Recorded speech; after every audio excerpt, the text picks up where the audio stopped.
Now, from WYDC TV, this is Big Fox News at 10. New York teachers will soon be required to get vaccinated or face regular testing. This is one of the biggest priorities laid out by Governor Hochul prior to the start of the school year. Big Fox's Matt Kleindienst joins us from Corning with the latest. Good evening, Ann. With the start of the school year drawing closer, Governor Hochul is promising to bring students back to a safe school environment, which includes requiring teachers to get vaccinated. During yesterday's address to the state of New York, Governor Hochul highlighted the need to fight COVID as kids go back to school. Priority number one, we get children back to school and protect the environment so they can learn and everyone is safe. As part of that priority, Governor Hochul plans on implementing the following guidelines. First, a universal mask mandate for all K-12 schools, and second is to require all teachers to get vaccinated or face weekly COVID testing. To accomplish this in New York, we need partnerships with all levels of government, and I'm working now on getting this done. In response to her speech, the New York State United Teachers Union praised Governor Hochul for taking decisive action to promote safety in schools. However, the union came out against vaccine requirements earlier in the month and have not updated their position. The union declined requests for an interview about the matter. Hochul also drew praise from the New York Council of School Superintendents and New York Association of County Health Officials for providing clear guidelines. The school year kicks off for students after Labor Day. Matt Kleindienst, Big Fox, WYDC in Corning. Arnott Health is hosting several COVID vaccine clinics, including recommended third doses for immunocompromised people.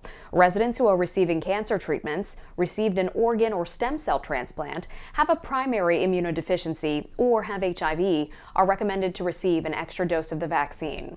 Clinic locations and appointments can be found on Arnott Health's website. Walk-ins will also be welcome at the clinics. The United Way of the Southern Tier is setting up a fund to help towns from last week's flooding. The Steuben County Flood Response Fund is making $75,000 available to affected families in the 7 towns hit by floodwaters. Residents will be able to apply for a grant through participating nonprofit agencies like the Red Cross, Arbor Housing, and Catholic Charities.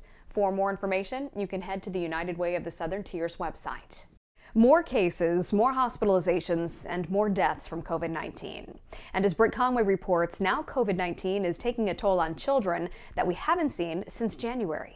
We're dealing with a much more transmissible virus. It is spreading quickly among the population, including our children. We have the most number of children hospitalized yet during this pandemic. In fact, new data shows kids are testing positive for COVID-19 at levels we haven't seen since last winter's surge. Already this week, Mississippi reported the state's only children's hospital has a record number of pediatric COVID-19 cases. In South Carolina, the ACLU filed a lawsuit challenging the governor's ban on face mask mandates in schools. In Kentucky, after court order, the governor there rescinded his school mask mandate. A district in Kentucky that went back for 3 days masking optional and had 700 quarantines. In Florida, so far this school year, among the 15 largest school districts, there were more than 14,000 student and employee COVID-19 cases and nearly 30,000 people quarantined. And for Tennessee-based Ballad Health, more than a third of the positive tests that we're doing now are children under the age of 18. And as that continues to happen, and they're spreading it in schools, some of them are bringing it home to their families. But there's still no approved vaccine for kids under 12. In the meantime, it really is so important for us to increase vaccinations for adults. And experts hope the FDA's approval of Pfizer's vaccine for people 16 and up will help make that happen. I'm Britt Conway reporting. The House Select Committee looking into the January 6th Capitol attack is requesting loads of documents from several U.S. government agencies. The move signals plans of probing into security failures and attempts to overturn the 2020 election results.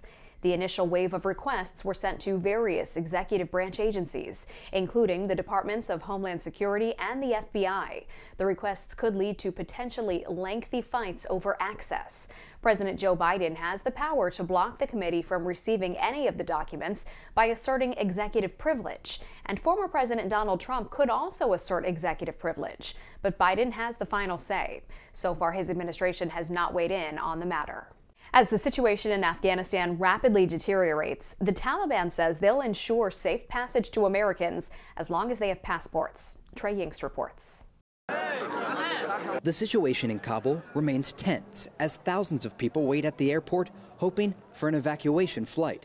But time is running out. President Biden says he's sticking to his August 31st withdrawal deadline, claiming the U.S. can get all its citizens and allies out on time. We're going to stand shoulder to shoulder with our closest partners to meet the current challenges we face in Afghanistan. Last week, the White House said more than 11,000 Americans were still in Afghanistan. And yesterday, the Pentagon said only 4,000 have been evacuated.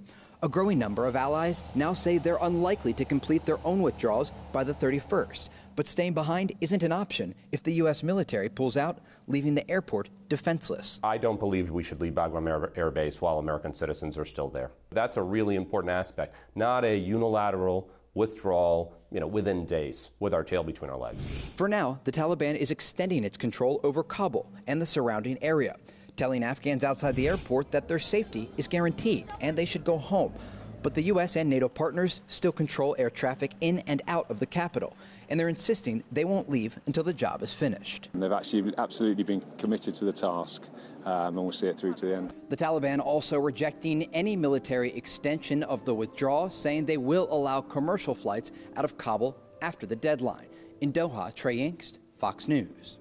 2 U.S. congressmen made an unannounced visit to Afghanistan on Tuesday. Representatives Seth Moulton and Peter Meyer said they traveled on a plane with empty seats to Kabul to conduct oversight on the evacuations taking place. Their plans apparently came as a surprise to U.S. House leadership, the White House, and the Defense Department. The arrival of the congressmen to the middle of a war zone came as U.S. officials worked to increase flights evacuating Americans and Afghans. A U.S. official called the visit an unhelpful distraction. Tuesday, House Speaker Nancy Pelosi sent out a letter to House members discouraging others from visiting the country. The House of Representatives has moved one step closer to passing a massive bill they call human infrastructure. Speaker Nancy Pelosi was able to strike a deal with moderates in her party, but Republicans say it is too expensive. Lauren Blanchard has more from Capitol Hill. On this vote, the yeas are 220, the nays are 212. The resolution is adopted. The House narrowly approved the Democrats' plan to draft a $3.5 trillion bill with social priorities like child care, Medicare expansion, and climate crisis funding. We're a step closer to truly investing in the American people. President Biden began his remarks on Afghanistan Tuesday, first praising Speaker Nancy Pelosi for bringing together House Democrats. It was a team effort for us to win the vote. Moderates were concerned the Senate's bipartisan $1 trillion infrastructure bill was being shelved. Speaker Pelosi has committed to voting on the traditional infrastructure package by September 27th and passing both bills by October 1st. The steam that was in our caucus was to get this done for the president, for the American people. But Republicans are angry over the combined price tag of the bills and that Congress and the president aren't fully focused on Afghanistan.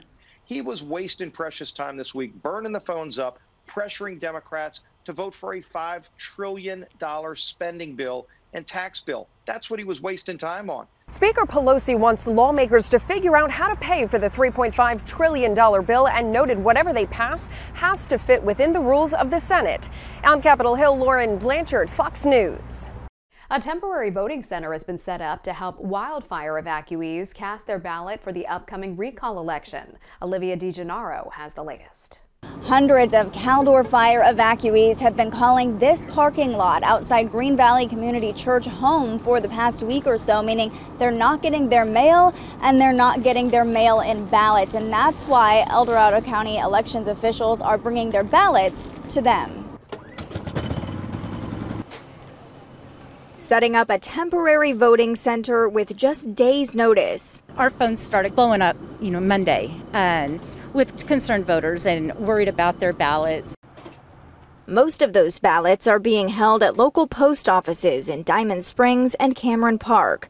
But instead of making evacuees track down their mail, the elections office is issuing them new ballots altogether. Voters can come here, they can get a ballot if they need to, they can register to vote if they need to.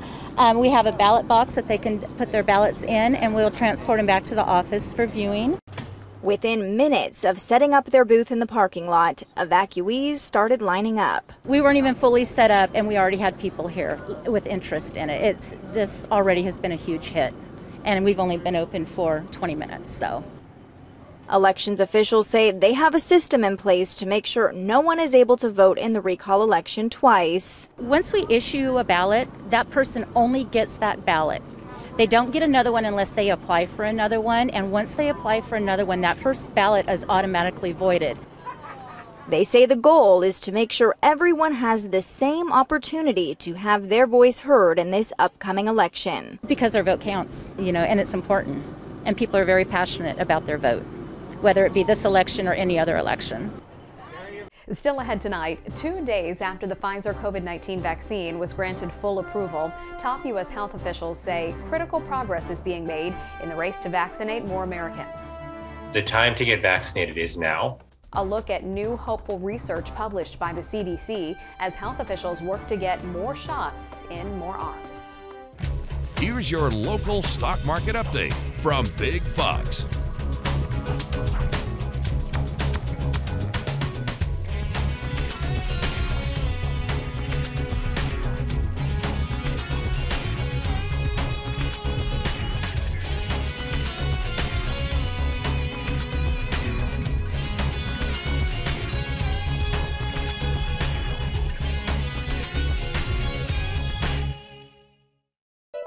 Now, your Twin Tiers forecast from Big Fox.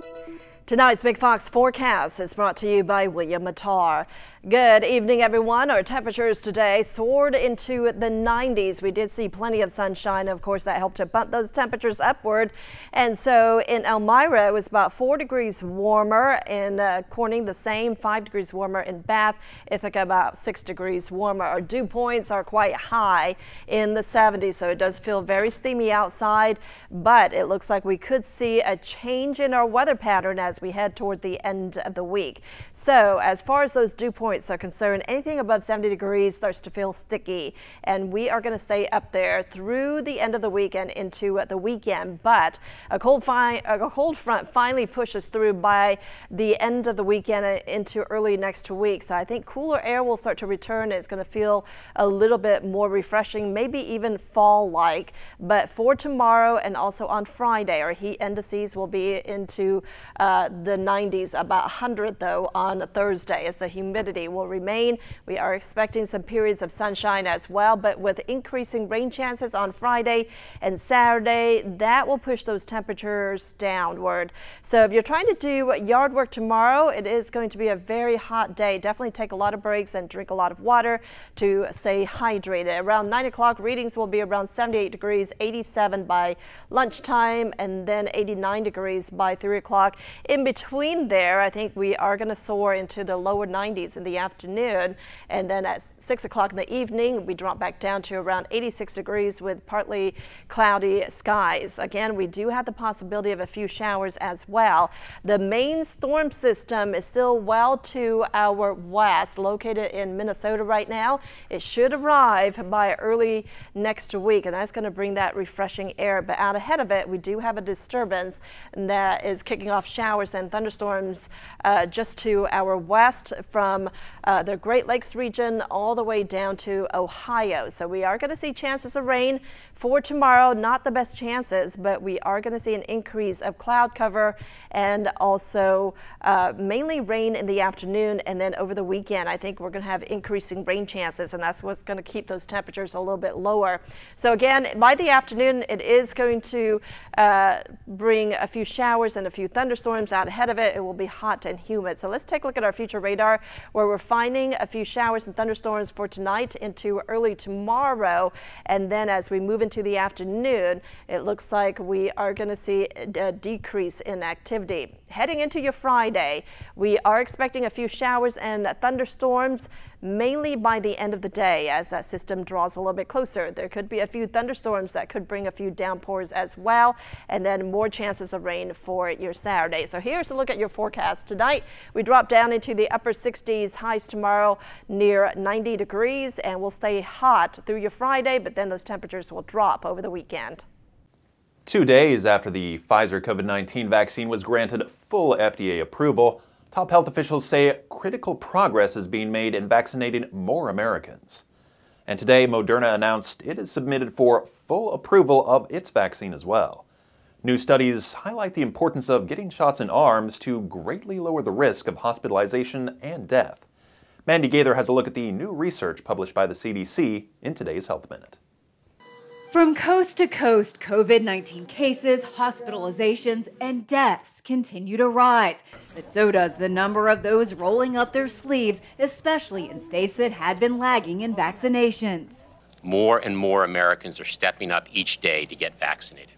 Top U.S. health officials say the FDA's full approval of the Pfizer COVID-19 vaccine this week is a key milestone that will help get more shots in arms. Moderna just announced it too has submitted to the FDA for full approval of its vaccine. To improve vaccine effectiveness against the Delta variant, Pfizer and Moderna are also hoping for authorization of a booster shot. And Johnson & Johnson says new data shows people who received a booster 6 to 8 months after their initial J&J shot saw antibodies increase 9-fold than with a single dose. The time to get vaccinated is now. A new LA County study published by the CDC finds that as of late July, the unvaccinated had 5 times more COVID-19 infections and 29 times more hospitalizations than the fully vaccinated. These data remind us that if you are not yet vaccinated, you are among those highest at risk. Unruly behavior won't fly. That's the government's new warning to air travelers.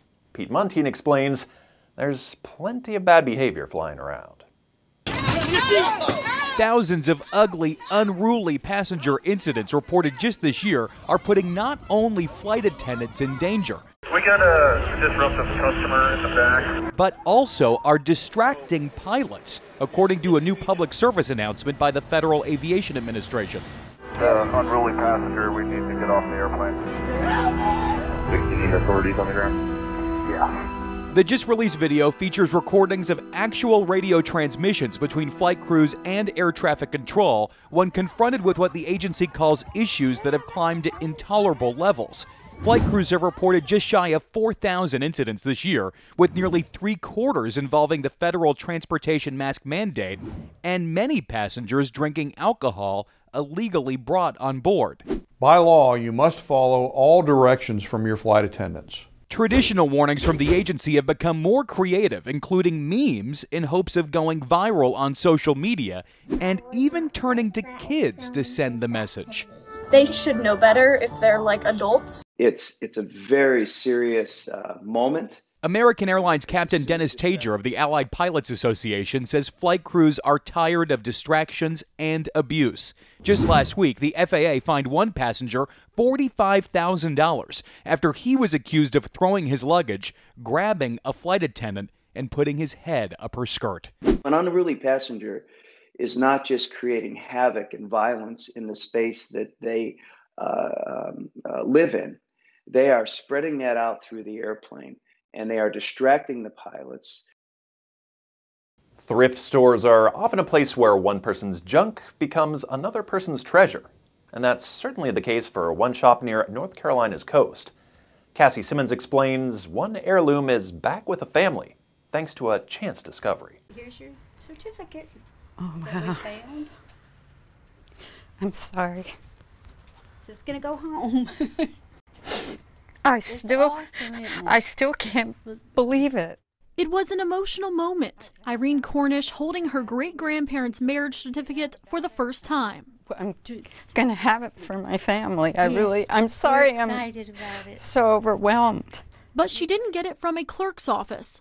The certificate was found tucked inside a donated painting at the Hope Chest thrift store in Bolivia. So I was going to take the frame apart or clean the back of it, clean the front of it with the glass. So when I took it off, that's when I discovered that that was there. Phelps told her manager, and the Hope Harbor Home executive director went to Facebook searching for answers. I had a complete nerd moment and started kind of spiraling on why it was hidden and who it could have belonged to, and obviously if there was any family living that this certificate could be returned to. That sparked the interest of volunteers like genealogist Connie Knox, who could easily decipher the certificate. William DeWorth and Katie Havey, married in 1872 in New Jersey. That's enough information to begin a search. You need a name, a place, and a date. She found Cornish on Ancestry.com and sent her the post. Just weeks later, Cornish made the trip down from New York to North Carolina to see the certificate in person and meet the team that helped connect her to her family history. It's beautiful, too. What a beautiful certificate. I'm just incredibly grateful and humbled that's why I had to come here in person. Serena Williams will not win the Grand Slam this year. The tennis star announced today she's withdrawing from the U.S. Open to recover from a torn hamstring. The New York tournament is one of 4 that makes up the Grand Slam, the others being the Australian Open, French Open, and Wimbledon. Williams has won those various events 23 times and has been trying to break the record of 24 championships for the past 3 years. The U.S. Open begins on Monday. Nearly $800,000. That's how much someone shelled out for a rare Apple II computer manual signed by Steve Jobs and one of Apple's angel investors back in 1980. RR Auction says it was originally owned by someone named Julian Brewer, whose dad negotiated exclusive distribution rights for Apple in the UK back in 1979. Some other Apple-related memorabilia was also sold during this auction, including a letter with Jobs' signature that sold for nearly $480,000. Now to a feel-good story that will likely put a smile on your face. Courtney Lockey tells us how a stranger's random act of kindness is going a long way for a little girl whose bike was stolen. Hello. Aaliyah Wilson is like a lot of 10-year-olds. It's donut time. In the way she looks forward to coming home each day to ride her bike. She's very active. She's had her bike for about 2 years or so. She loved riding it. Loved. Mom Keena says they keep the bike inside every night, but after a busy day, she left it on the porch. It was gone the next morning. It's very quiet. That's why I was surprised about the whole bike being taken away. I was really sad. In hopes of getting her daughter's bike back, Keena turned to Facebook. She says she was shocked by the community's response and even more shocked to what she woke up to find almost a month later. I looked outside and there was a bike and there was a note that was there that was just saying, you know, to the young lady whose bike was stolen, we're sorry that it happened. Here's another one for you. A purple bike, which is Aaliyah's new favorite color. Go ahead and rip that off. A helmet and a cable lock. And stop. A small gesture that meant everything to a 10-year-old girl. I don't want to hit any cars. Okay, right. Right, let's go. And the mom who gets to see the smile on her face every time she rides. Thank you so much. That was really thoughtful of you. I'm really excited to ride this new bike. Thank you. We want to leave you with a smile tonight. An Alabama officer is turning heads because he looks a lot like Dwayne "The Rock" Johnson. Patrol Lieutenant Eric Fields has been with the Morgan County Sheriff's Office for 17 years. And authorities there say some local residents will sometimes say they want to meet the deputy who looks like The Rock. Some people have even made TikTok videos that compare pictures of Fields with the former wrestler turned actor. The 37-year-old Fields says it's been a running joke for the past few years and adds that he sometimes even does an imitation of Johnson. Thanks for joining us. Have a great night.